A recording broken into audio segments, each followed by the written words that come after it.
Ըստ ձեզ, որերորդ ժամադրության ժամանակ է տեղին առաջին անգամ համբուրվել։ Կարծում եմ ժամադրության որևէ քանակ չկա, երկու կողմն էլ պետք է պատրաստ լինի եւ իրենց ցանկությամբ լինի։ Կարծում եմ ժամադրությունը կապ չունի, որովհետեւ հարաբերություններ կան, որոնցում 10-րդում նոր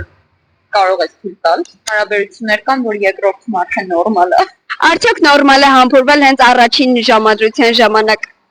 Քանի որ մենք մեծացել ենք ավանդական ընտանիքներում, կարծում եմ նորմալ չէ։ Այո, նորմալ է, ես երկրորդին ամուսնացել եմ։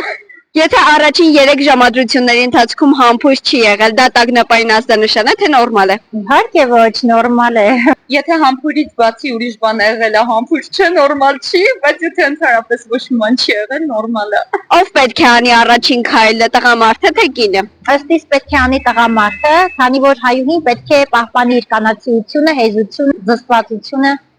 Կարևոր չի, ինչ որ մեկը քայլ անի, որ մի բան լինի։